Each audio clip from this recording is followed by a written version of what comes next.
Welcome to Wartales. This is a game about brewing alcoholic beverages from toads. And no, I'm kidding. This is Wartales, Tales about War. It's a game where you play like a medieval mercenary squad, wandering all over Europe and getting into trouble. And I've played it a little bit on PC, but not very much. My colleague Tom Shaw recommended it to me, and I tried it out for a bit. I tried to stream it, but for some reason the frame rate demands of the map screen were just unbounded. So anytime I open the map screen, which is a lot in this game, my stream just ground to a halt. But now I'm playing it via a capture card on the Xbox because it just came out for the Xbox. So yeah, so let's get started with a brand new game. So they have one of these. It kind of reminds me a little bit of, I think the first game I ever played that did this, where character creation was kind of story driven, was Ultima 4. I think it was Ultima 4, the Avatar-y one. Yeah, so let's I'm glancing at the chat real quick, but not a lot going on. Mostly La Coalición is leaving, which is fine. I'm streaming at an unusual time today, so I won't have a lot of my usual audience, and La Coalición actually streams at this same time, so he can't be here either. So my options are, my company can be apprentice friends looking for adventure, which means I start with extra influence and less gear. I could be escorting merchants, which means we'll have less medicine, but more cash. We're going to be deserters fleeing an abusive captain, which means we have more raw materials, but a lot more suspicion. I guess, I don't know, is that like criminality, I guess? I don't know. Young farmers will have less happiness, but more bread. That makes sense. Or bandits looking to escape the guard. So we're going to have some nice stuff, but it's stolen. Let's go with deserters fleeing an abusive captain. And then my companions are used to long walks, which means they get less fatigue. They're cunning fighters. Okay, if we're escaping a captain, it does make sense that we'd be cunning fighters. So that means we get more experience and influence from combat. Okay, that works. And then if they had a flaw, would be meek, or which means you have less stuff.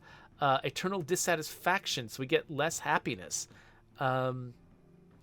Bad luck, so just less critical hits. More danger, and a very relative sense of loyalty. Well, you know what? That seems appropriate for a bunch of people who rebelled against their captain, so I'm going to go with that one. Okay, so adaptive exploration.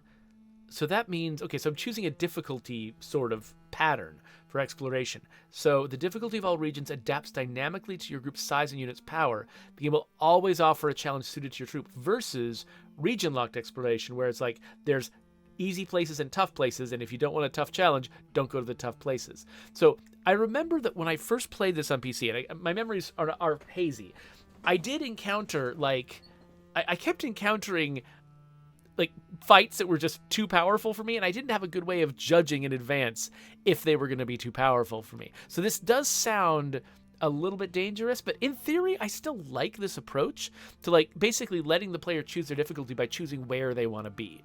In fact, when we did the difficulty levels in State of Decay 2, we tried to frame it that way, like you're going to a different zone, like a different physical location. And actually, we were thinking originally, one of the options on the table, we were thinking of like how to display difficulty to the player, was to show them a map and like have them physically go to different places, or imagine they're physically going to different places for different difficulties. Didn't end up going that way. We ended up just giving a plain old menu, but so I do like this in theory, so I'm gonna pick it even though it's a little dangerous for me.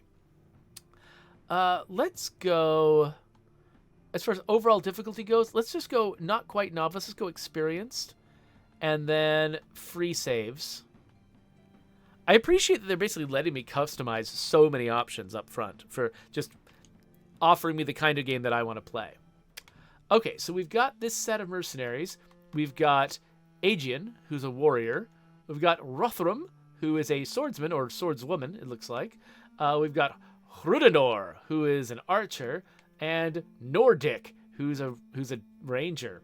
And Pony. I like Pony. Can I select Pony? Okay, well, obviously we have to rename Pony. Pony cannot be named Pony. We have to give him a proper name. So the pony is going to be named Herman. What nicknamed? Yes. So the pony is named Herman. And I think I kind of like all the other names. So what they've given me here is a nice distribution of different classes. So each of these classes, they're proficient in different weapons, and they can use those weapons to do different special moves in combat. So having a nice variety of them is a good thing. So I'll go with what they handed me, and we'll hit start. We had other votes for what the pony would be named, like Bill and Burro, but yeah, we're going with Herman. So okay. At the beginning, enough is enough. After bearing that horrible captain's abuse for far too long, your companions can finally enjoy their well-deserved freedom. Although, deserters are never a welcome sight, be it for their former colleagues or the locals who regard them as traitors for some reason. They will need to keep their heads down while still making a living. So I'm not sure what direct disadvantage suspicion gives us. Okay, so it looks like we've got this little company. We can move around on the map. And this is the screen that would totally mess me up when I was trying to stream this from my PC. But you'll notice that I've got this sort of time of... Oh no, bad guys! And I accidentally hit a button that I hope was the right button. I hope that was the button for let's fight this combat. It is! Okay, when your turn comes, play any unit you haven't used yet in the round. You can find out which enemy will then come into play. Prepare your strategy. Okay, so basically it's turn-based combat, but I get to pick which order my people go in, which is... so I recently played Cyber Knights, where I didn't get to control it. It's initiative rolls that controlled which character goes in what order. And similarly, Baldur's Gate 3 does, initiative rolls determine who goes in what order. And you can manipulate it sometimes, but you don't have a lot of control there. Here, and then there's other games where entire teams go, where it's like, like in XCOM, my entire team goes, then the entire alien team goes. Here, we go back and forth between characters, kind of like the initiative mode, except I decide in what order my characters go. So we've got a poacher here, we've got hoodlum over here, and we completely outnumber these people. So I can choose any of these characters. So I'll probably want to choose a character who's closest to an enemy, can do as much damage as I can.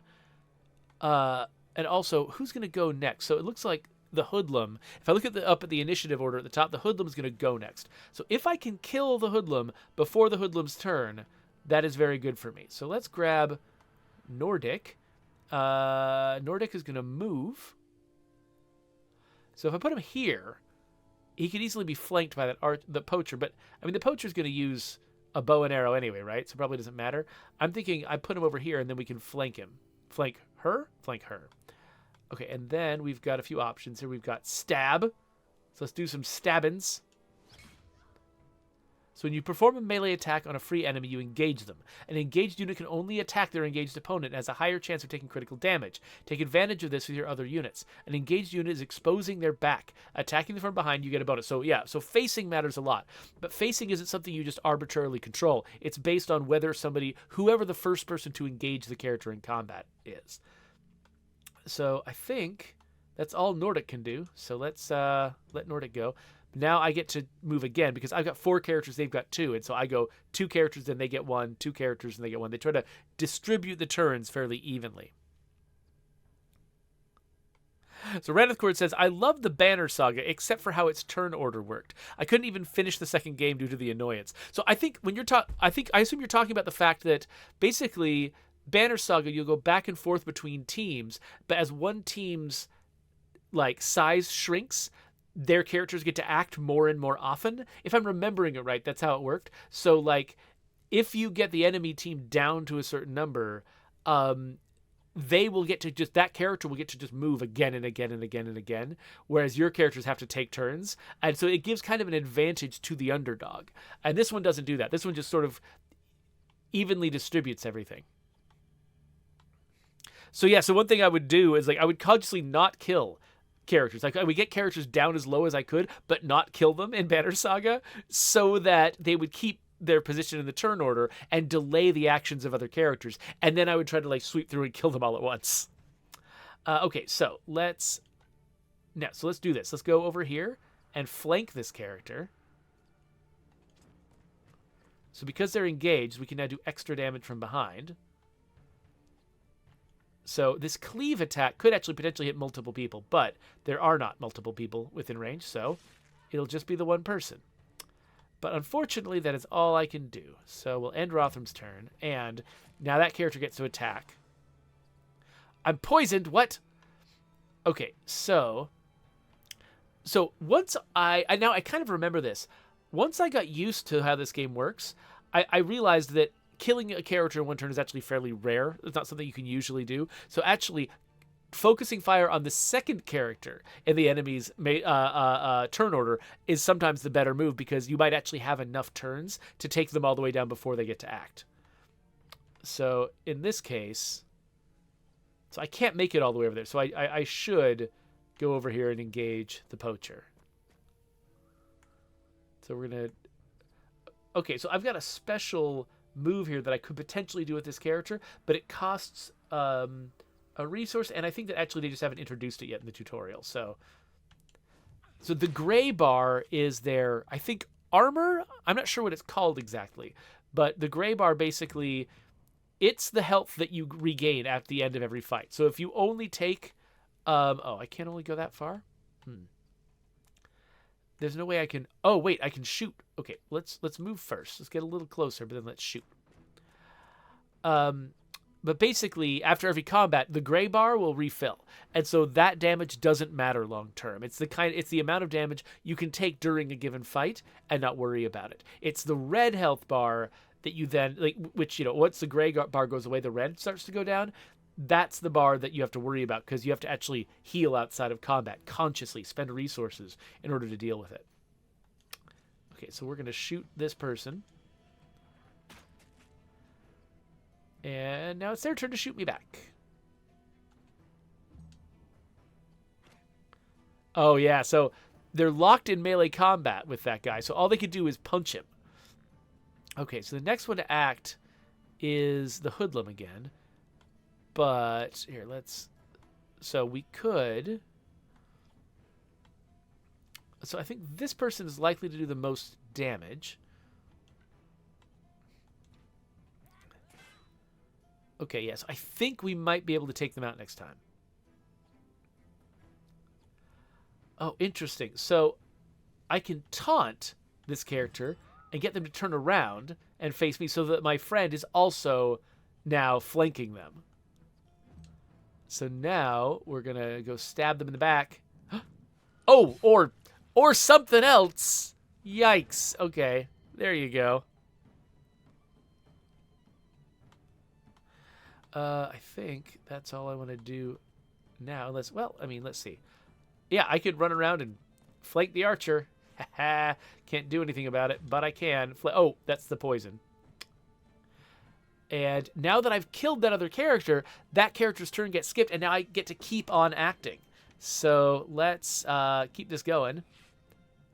Smash. And this, Wrath. Oh, right. So if a character's got less than 50% health left, I can use Wrath on. That's why Wrath was disabled before. It's because I wasn't fighting a character who had less than 50% health. So I basically can do this extra move on a character who's dying. And they're out. The poison doesn't last past the battle, so my character who's poisoned, I think, is okay. So we'll loot all the stuff. What are we getting?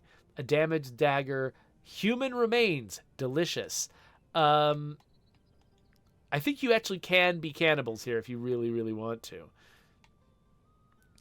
Okay, so I can repair damaged armor and shields with my raw materials, which, yeah, I usually want to do that after combat.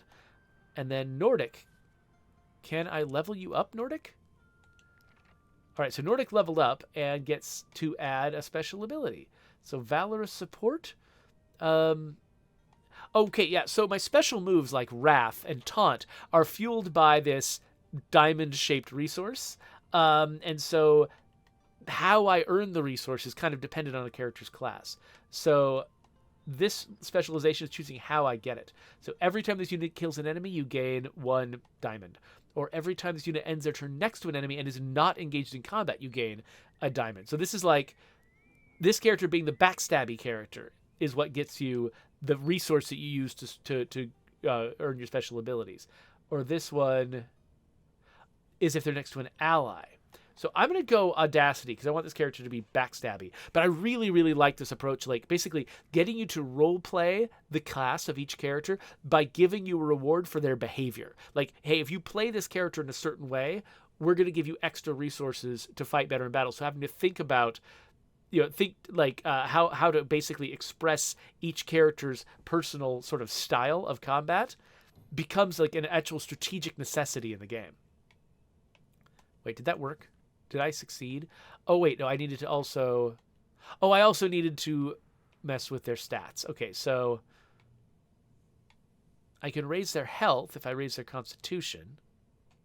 But it looks like I got a plus here. So if I choose dexterity, I think I get more of a bonus. Whereas if I choose constitution or willpower, I get less of one. So right now, I haven't like committed to one particular path for Nordic. So I guess I'll go with dexterity. So they're doing that thing that you see in a lot of games where they'll say like they'll pick several random things that you can choose between them to level up, and one or two of them will be better than the others.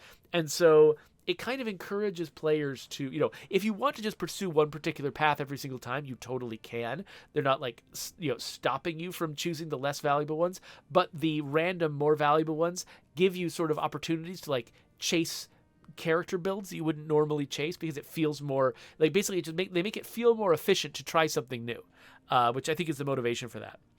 They want you to see the full breadth of the game. So looks like Wartales and Dr. Manhattan have joined us, so welcome to the chat, everybody. And I think I finished leveling Nordic up. Okay, good. Continue. No, wait, how do you continue? All right, so we're done with that fight. Let's grab some iron ore. And then little birdies are flying overhead. Let's head over here to these stables. So there's, what's in this barrel? Well, I could steal some stuff, but let's not. How about instead we talk to Tharun? When I think of how many people don't shoe their ponies, it makes me want to pull out the little hair I have left. Tell you what, buy a horse from us, and I'll throw in the horseshoes for free. Okay, so that guy's just talking to us. I can't afford to buy a horse, but that's fine. Who's this? Although the war in Edarin has been a boon for my business, I cannot help but feel for my poor ponies. I can tell you aren't soldiers. Take them with you if you can. Otherwise, they would most likely end up dead on the battlefield through no fault of their own. Okay, so they really want us to get some ponies. I don't know how much a pony... So I can recruit the pony. Okay, so I can afford, if I wanted to, I can afford to adopt a pony. But it feels like that would be all of my money, and that just doesn't seem worthwhile. So I'm not going to do it. But we'll remember where the stables are. So overall, we don't really know anything about this world, except there's a little question mark over there. So we can go anywhere we want. I mean, they're not... Oh, I guess this will tell me something. West is Stromkop, and east is Tiltron Jail. So east had a little question mark on it, which made me think maybe that's the way I want to go. I'd rather not go to jail, though. Jail seems like a place where our bad reputation might be bad. So, yeah. So Orthaus is asking me how the weather is going. Oh, progress in my discoveries has earned me a knowledge point. Okay, we should figure out what that means. Anyway, yeah, Orthaus is asking about the weather. So Orthaus is getting rain predicted for the next little while. We're getting the opposite, actually. This week is supposed to be not very rainy, and we're not getting rain until the weekend. Okay, so we're up here, but it's not letting us go into the... Okay, I have to like be standing in just the right spot to enter the town. Okay, so when you enter a town, you get to sort of choose which of these things you want to do. Let's go to the inn, because I think that's where you can get jobs. So here's the job person, Emissary Florende. Might she be looking for work? Our role as emissaries is to ensure that all service requests are fulfilled. We regularly update our job offers. Okay, let's see what we got. So we've got vanquishing the Theolin gang, which should be easy and give me some cash. It's a horse's worth of money. And we got some desperate refugees. This hard one, let's not do a hard. Let's accept a couple of easy ones. We'll accept the easy ones because that's what we can handle right now. And then who's this? Who's this informant? You. Yeah, you. You looking for work? I can give you tips and point you toward the best missions. The kind that pays much better than the measly rewards the Mercenary Guild has to offer. Okay, so it looks like I can spend a different currency to get access to cooler missions, but I don't know how that works. Of course, so you'll then have to meet the client and meddle in other people's affairs.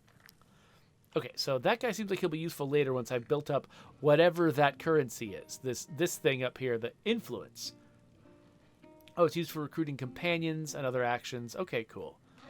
All right, well, we've got a couple of jobs waiting for us. Let's go to the market and see if there's anything that feels worth buying. Oh, looks like we got some food. Those refugees. I understand. How much there's a food? war Looks in like I've already Eberron, got. but that I've already doesn't mean got they some can just help food. themselves. I don't know how much I need exactly. I can sell this dagger though that I don't think I need. And I think iron ore. I think that's useful for crafting. Medicine seems useful. Let's hold on to that stuff. So it looks like for 60 I could buy a bunch of perch. Or for 40 I could get just salt. So it looks like perch, chicken, and mutton are all basically the same thing. Let's buy some mutton. Just make sure we've got enough food. I'm not sure how much I need to care about food. But the last thing I want to do is starve in a game about combat. It's just not very, I don't know. Like, there's not much glory in it, I guess is what I'm trying to say.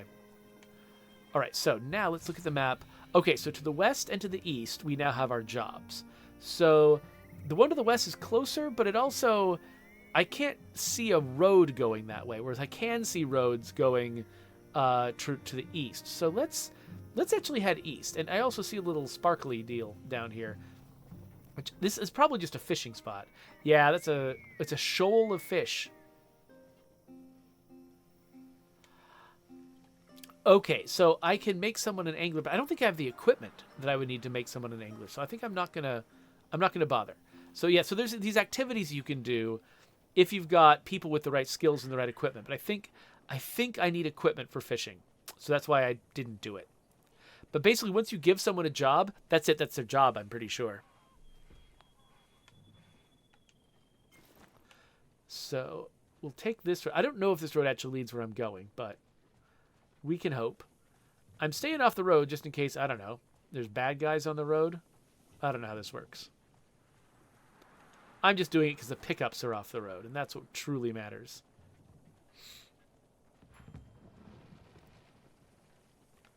Some iron ore. Ranithcord was joking that the influence currency was actually prestige, and I have to play Wartales Daybreak in order to get it. Let's say hi to this guard outpost. Hello, guard outpost. To think that we have to camp out here because of some pig-headed bandit. That Bertram will stop at nothing to terrorize the Orcals. But when it comes to facing the guard, that's a whole other matter. You see that cave to the north? He's holed up in there. All right. It's been 3 days and still he won't surrender. Bertram knows he's done for. That's why I need mercenaries. He doesn't know you. Okay, so he promises me some influence and some kind of you can finish him off for us. some kind of fancy axe icon. Let's do it.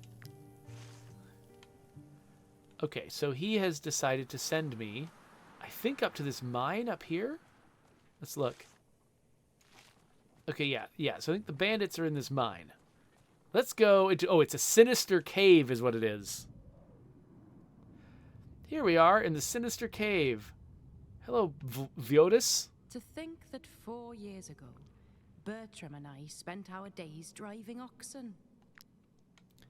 And here's Doroft. I hate having to strong-arm the farmers, but we have no other choice.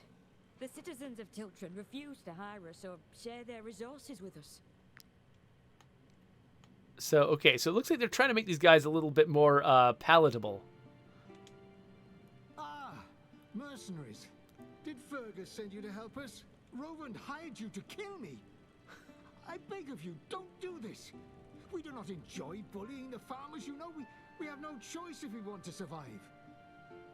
Roland is the one who must die. I will match his offer. In fact, I can pay you more. And you would be doing a good deed. Once he is gone, the farmers of Chiltern will have no one to protect them. We won't have to force them to share their resources with us. Kill the captain. It's the only solution. Okay, so up until this line of dialogue, I was kind of like, oh yeah, maybe these guys are okay. Maybe the captain is just being a jerk, and is going to kill them for no reason. But when he's like, if you kill him, you will leave the farmers defenseless, and they will give up their resources to us freely. I'm kind of like, oh, you guys want to be terrible. So no, I think you're my enemies. So there's 3 of them against 4 of us. But, I mean, Bertram's like a named character. He's probably fancy. Okay, so let's look. So who is the last one on their list? I think it's the poacher. So ideally, if I could focus fire on the poacher, that would be ideal, except I don't think I can. And then Bertram, he's got 20 health, where the others have 14. So even though the hoodlum here goes first, which means that I won't be able to eliminate anybody from the list, from the initiative list. What is that? A rock slide. Okay. Yeah, so I'm going to move our folks. Okay, so my bow person should be there. My melee folks should all be close to a melee guy. Like that. So hopefully nobody goes after Hrudenor. So yeah, so okay, I think that's where I want to start. So I think I'm not going to successfully take anyone out in the first turn. So it's okay if I focus fire on this first guy. Maybe I'll be able to take him out in time for him not to participate in the second turn. So now, do I get to just act? Yes, okay, so now I get to move. He's going to get to move right after me. So let's not do Rothram yet. Because Rothram's got that cleave ability. If Bertram runs up and engages, then I should probably use Rothram and hit 2 people at once. So let's have Nordic go. Of course, wait, Nordic is the one that wants to be backstabbing people to get me. Okay, nope. It's gonna be Aegean. I like that there's a different reason in my head why I want each of these characters, why I might want them to go first.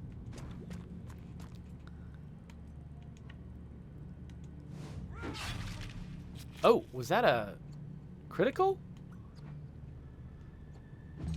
Okay, so now he gets to go. And ouch, and I'm poisoned.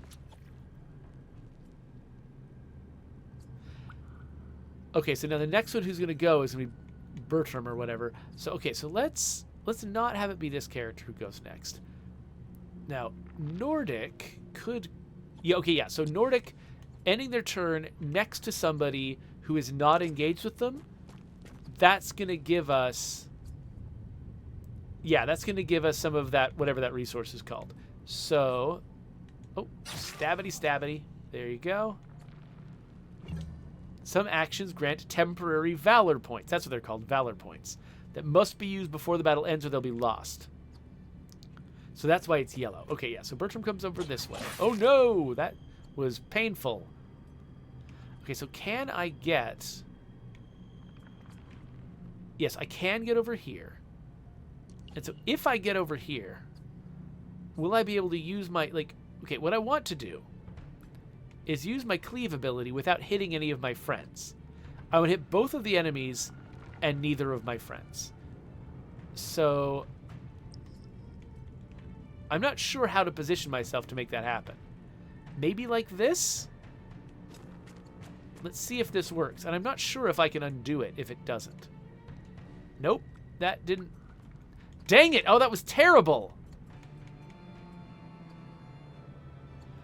Oh, that sucks. So I was trying to guess what the range would be when I got here, but I can't Now that I've made that decision, I can't undo it. I was scared that I was going to get too close and then have to hit one of my friends. But now I've just wasted this turn. That doesn't feel good.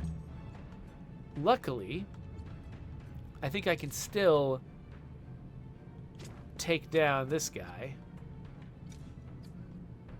before he gets to act again.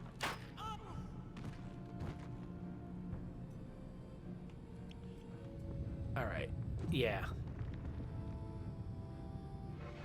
So, yeah, Ryokushine says that it's very odd not to be able to undo your moves in a game like this.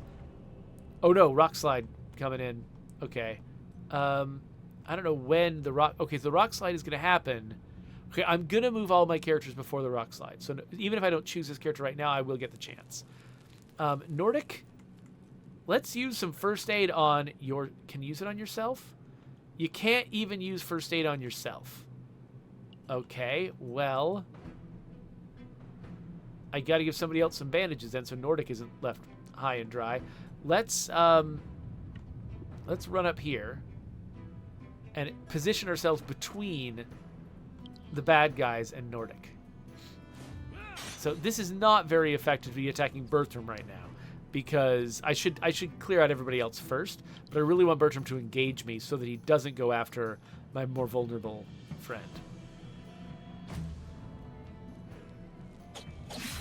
Oh, now I'm more vulnerable. Well, great. This is going to go horribly. All right, so I think I'll make the archer a lot less effective if I run up and start cleaving them.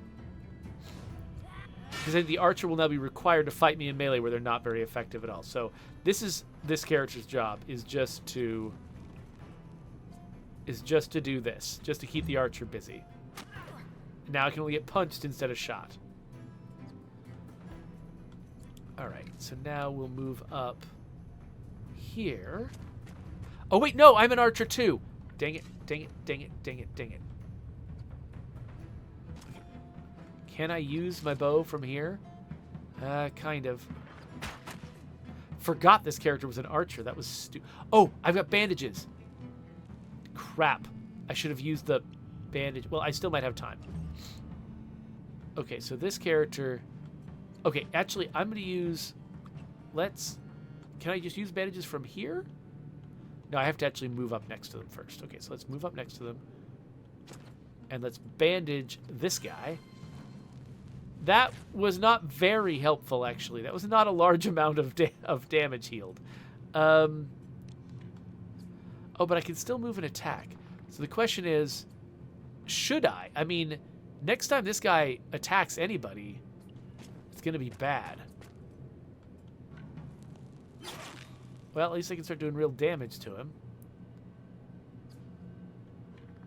Okay, yeah, so I'll get another Valor point if I can end my turn next to him, so I'm going to do that. There go the rocks. Oh, no, rock fall right here? Okay, so... Yeah, I get to move each character once first. So I think I'm going to come over here to get out of rock range. And I'm going to do some healing again. This guy can do 15 damage, though, so this might be a waste of my time trying to do all this healing. And then let's see if I can... Okay, so if I go after Bertram, I'm going to hit my own friend. So no, that's not going to work. I'm just going to have to wait. But now I can move a different character. Let's... Who should I move? If I disengage...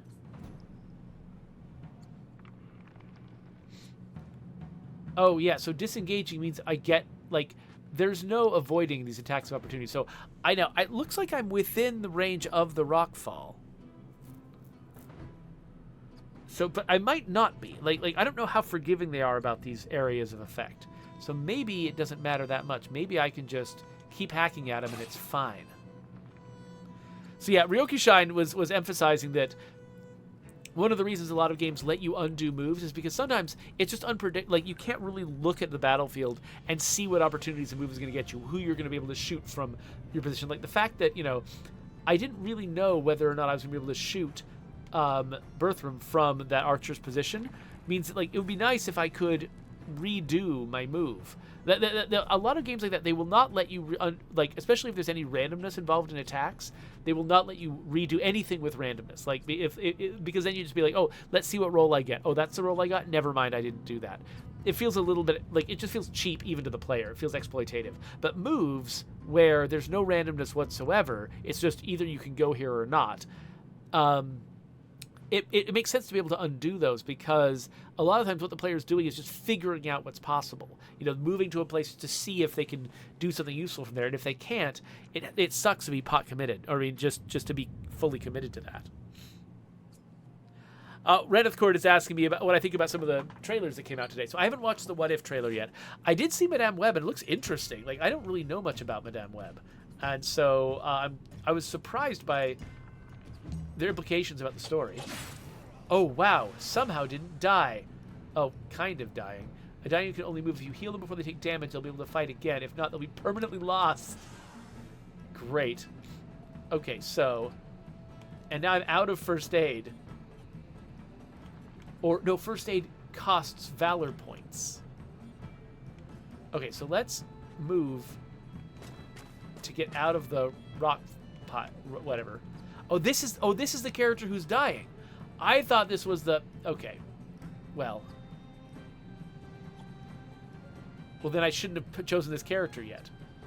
I guess it doesn't matter. I can do them in any order, so...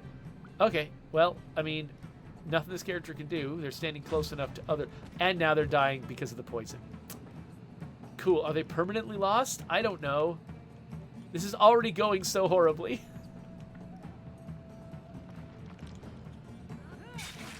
I'm thinking this might just be my first ill-fated game, and we're gonna have to start again. So they do another punch. Okay, yes, the rockfall only affected Bertram. Okay, so my guy was just on the corner edge of it. Oh, okay, let's,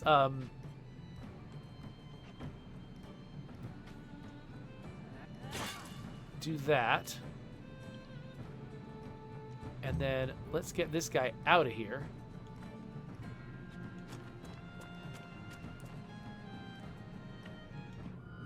Okay, last guy. But did we permanently lose a character? Or is there some kind of grace period? Oh, retired. Is Nordic dead? He's down. It looks like he's still got health. He's lying down on the ground. I'm genuinely still not sure what's going on. Also, the exit button isn't working. There we go. Okay. Well, let's repair everything. Oh, heal all. Can I... Oh, heal with medicine? Did I get Nordic back, or did I not get Nordic back? Nordic's still lying down. Let's loot all the stuff. Let's level up Hrudenor. Okay, so this one should probably get Valor for killing enemies. And then again, because it's our fanciest one, let's go with Dexterity. Okay, continue. So now we can talk to the captain who showed up here. So, Bertram is dead. My men and the good citizens of Tiltran will be glad to hear it. I must commend you for your courage and your devotion to our cause. Here is the reward the Lady Mayoress promised me. You deserve it. Goodbye. Okay, yeah. Okay, so is this... I'm still not sure what that resource is that I just got, but let's, Okay, yeah, so it is not listing... It is not listing our guy. We have lost a character. There's a golden key on that dead body. Will the key open the chest? Oh, I have to use a lockpick on the chest? Ooh, somebody gets to be a lockpicker.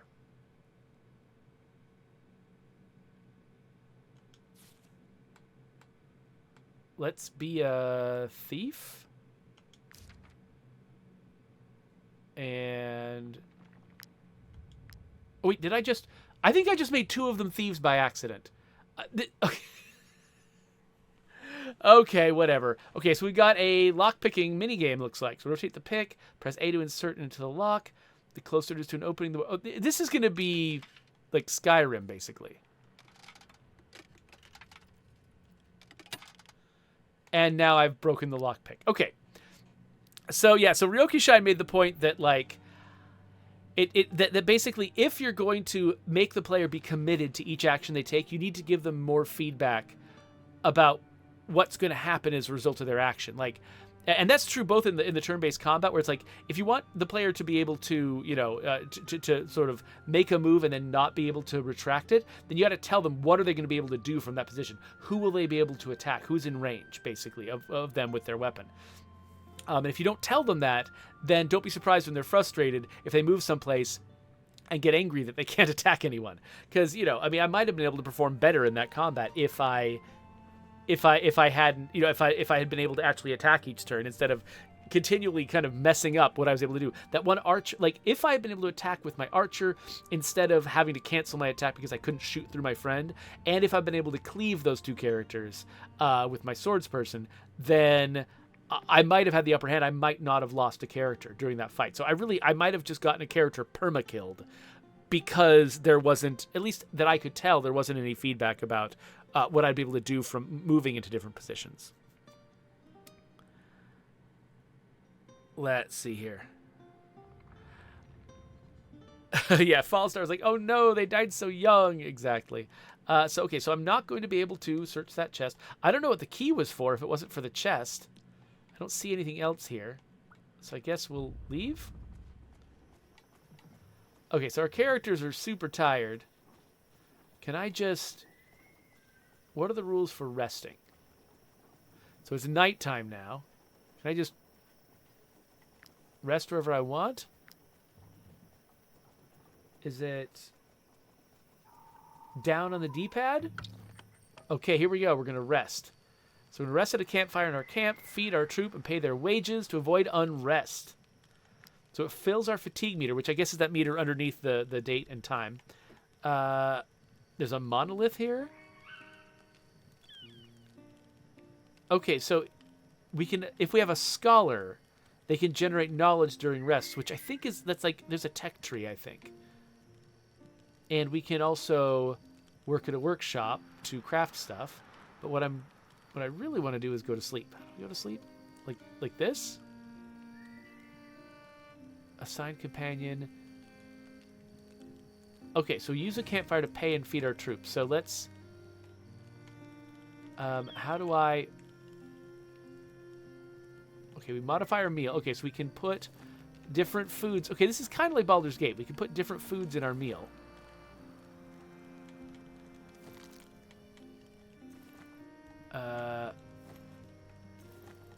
I don't think I'm able to line it up exactly with 15. So I guess we'll just do our best. There are no wages to pay, so I guess we'll just rest. Here we go. Oh, so okay, yeah, so that little bindle icon is for the refugees. They're a faction, so I earned faction with them. Okay, so we got some valor points from being well rested. So we had used those valor points before, and now we've gotten them back. So we can earn temporary valor points in combat to use our special abilities, but we also get a certain number of, like, daily ones as well. Okay, so people are happier.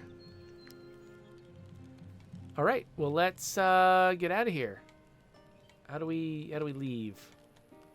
Down again? There we go. Okay, so I think this is an ill-fated game now. Because I've lost a character so early, I think I'm probably screwed. I don't know that for sure. I don't know how easy it is to replace lost characters. Like, maybe if I go back to town, there's a place where I can recruit more characters.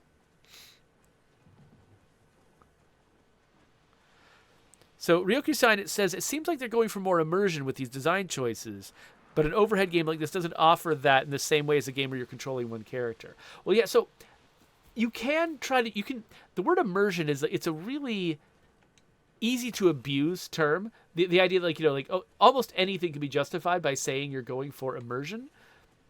Let's see where we are relative to our mission. Okay, our mission is down this way. There's a lot of stuff like right or wrong that you could justify with immersion, but really, I mean, a lot of the time, the thing that will break your immersion more than anything is if, wait, are we supposed to fight these guys? What? I thought I was supposed to, they're refugees. They're desperate refugees. I thought I was going to help them. But I guess, oh wait, no, these people aren't the desperate refugees. The mission is the desperate refugees. These are the bad guys that the desperate refugees are worried about. Got it. Okay, I think that's what it's saying here. But anyway, there's nothing more immersion breaking than making being forced into a choice in a game that your character would not have made. Like, even though it's a top-down game, and yeah, you're not immersed in it in the sense of being like in the perspective of the character, there's still a certain amount of immersion that goes on where you sort of believe the story that you're telling yourself. That's what real immersion is believing the story that the game is telling you, is of what is going on. And so if, for instance, you say, oh, I'm going to move this character over here and they're going to attack the enemy, if your movement, because of a misunderstanding in the UX, means that the character ends up in a position where they can't attack, that's not something the character would do in the real world. They wouldn't accidentally misposition themselves so they're just barely out of reach of their sword. Like, they would know instinctively how far their sword would reach, and they would be able to get close enough and then attack. And so when the game doesn't let you get that right because of some detail in the game mechanics, that breaks immersion, because the story that the game is telling is this character couldn't figure out how to get close enough with their sword, which just doesn't make any sense. Like, that doesn't feel like a thing the character would do. That's not something you would have happen in a movie or a TV show about the same situation. So the fact that it breaks because it's a game and there's game rules and you didn't understand the game rules, that breaks immersion. Anyway, so I guess we'll fight a hoodlum and a poacher. There's 3 of me against 2 of them, so maybe I actually have a shot? And if I get some cash, maybe I can find a new recruit to replace my lost friend? Let's grab some folks and, okay, let's move this guy up here. And move this guy here. Oh, there's 3 of, oh crap, I thought it was going to be 3 against 2, but it's 3 against 3. And is this guy's the next one who's going to move. So I should probably move my closest character into a position where they can't shoot him. So let's do that. So I'll move my closest character into a position where they can't be shot. So maybe that archer will waste their turn.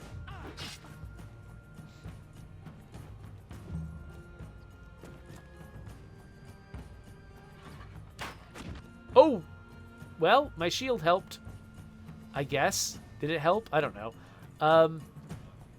Okay, so I appreciate they mark the next character who's going to move. So let's engage them and cleave them into. Wait, what? Why am I going to hit my friend? They're not within the arc. Oh, no, okay, it's not saying you're going to hit them. It's saying they could be hit. It's marking who I could hit. But if I go this direction, it brightens the target underneath the enemy. That's the only person I'm actually going to hit. Okay. And then I don't need to. Oh, wait. I can taunt this person and weaken them, which means that they'll probably do less damage to me. So we're going to do that. We're going to use a Valor point on that. And get stabbed, but hopefully for less damage. And now this is the character I can use. So let's. Can I just? Okay, I can't hit anybody from here. So let's definitely get. Oops. Let's definitely get a little closer. Let's move like this. Separate myself from the group, and then. Okay, I can only shoot this guy. That's fine. Take out a lot of that guy's armor. And done. Now he comes up and flankety. Cool. Everyone's poisoning everybody. But it was a bad move for that guy to stand right where my cleavey guy is. So that means I can hit them both.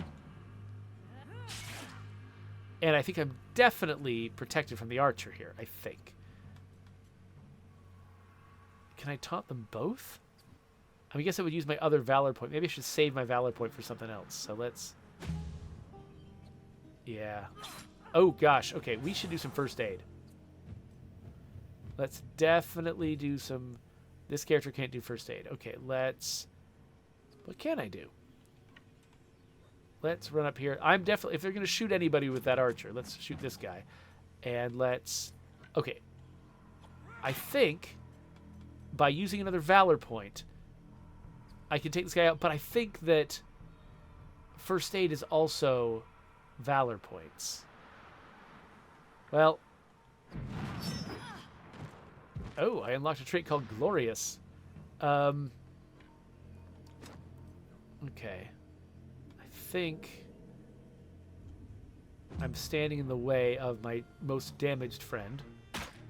Nope! He's dying. Okay, well. And I don't have the Valor points to do First Aid. So how do we earn First Aid? Killing an enemy with this guy will earn First Aid. What will earn a Valor point for First Aid? What about Aegean? What can Aegean can't do anything.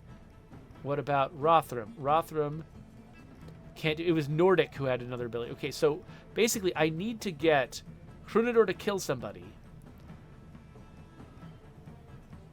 So... Okay, Hrunador has to kill somebody in order to save their friend. So let's... I think my chances of accomplishing this are really slim. Oh, yeah, because... Oh, this character has already moved. Oh, yeah, we're totally screwed. Okay, well... I guess we'll just do our best. I mean, maybe there's critical hits in this game? Well, if there are, that wasn't one of them. Yeah. We're going to lose a character every turn now. Okay, oh, wait. Okay. Okay, I can kill them this turn. That should get me a Valor point. Yes, Valor point, but then the other guy gets to move and we're probably going to kill my dying character. Oh, wait, no. I can do it. Okay, okay. Oh, I almost can do it. I'm too far away, aren't I? Okay, I'm going to run up just in case. Yeah, I have to be adjacent. Oh, my gosh. That's so freaking frustrating. I'm right here. I can First Aid the guy, but I also can't. Now he's going to get shot, isn't he? Oh, he moved just slightly so we can shoot that guy, right? Oh, no. Okay, he shot the other guy. Okay, okay, okay. Hold on. I am going to rush him because unless... Yeah, this guy can't do anything, and this guy can't do the First Aid. So, yeah. I think okay, at least I can get the arrows to stop.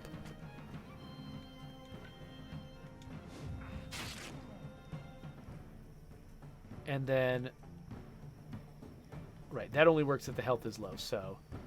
Now watch this guy die of poison. He's going to hide behind his friend. Watch him die of poison before his friend gets a chance to help. That is absolutely what's about to happen. Oh! I was right there, just one square away. I mean, and, like, I can't... Oh, that is so frustrating. And now I'm betting I can't... Yeah, I can't hit him from here.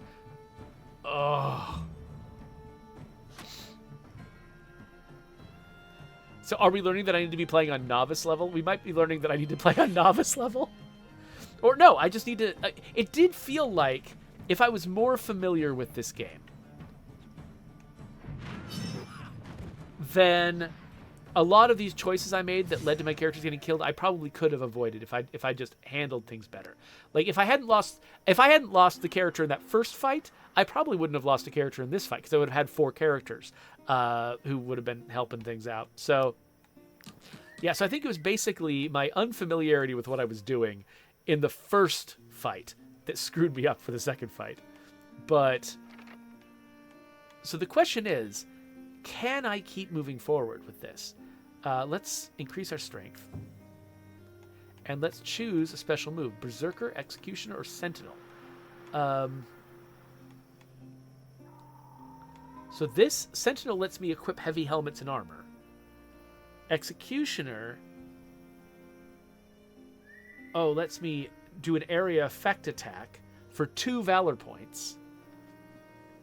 Berserker... lets me hit somebody multiple times for 1 Valor point. Let's do that one.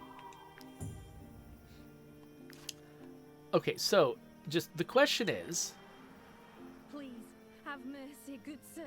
Oh, mercy? Have mercy. What? We didn't attack you to hurt you. Believe me. Please, don't hurt me. It was wrong and we knew it. But Gothenburg requires so much gold to cross the border that we had no other choice. We have no other choice but to rob travelers.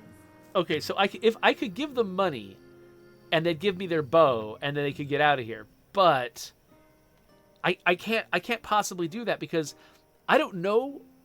Okay, so I think you don't use money to recruit people, do you? You use influence, right? That's what it said. Now, I don't know where or how you recruit people. My hope is that I can actually replenish my ranks and try to keep this game going. So I could get just a fancy bow if I give them 200 gold. I'm gonna do it. I mean, I don't owe as many wages anymore, right? Hey, I got a prize. Okay, cool. So I completed a contract. That's great. Let's see. Okay, so I think that the only town I know about is Stromkop. All right, so let's. Oh, hey, here's a little resource. So we're gonna travel through the woods. Hopefully that won't be a thing we regret. Boars! Let's throw bread at the boars. No, I can't handle a boar attack right now. Okay, so I guess traveling in the wilderness might be a bad plan if I'm going to get attacked by boars. So I like that they let me spend bread to just cancel that boar attack because, yeah, I would get absolutely gored to death. Oh, it looks like, okay, up in the upper left corner I can see a red icon on some characters, which probably means they're bad, and I should avoid them. Okay, I'm going... Oh, okay. So I think the way to Stormkop, or Stromkop, or whatever it is probably up this way. The map doesn't rotate with my view here. So I'm actually pointed west right now. So if we can limp home and then grab some new characters, then... Oh, I missed a little shiny thing. Oh, well. Then this might still be a viable game. So that looks like it's Stromkop up there.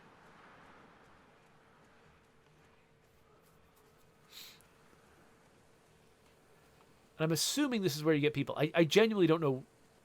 I don't know how people are got in this game. I've been playing for almost an hour, too, so we're probably about done with this episode.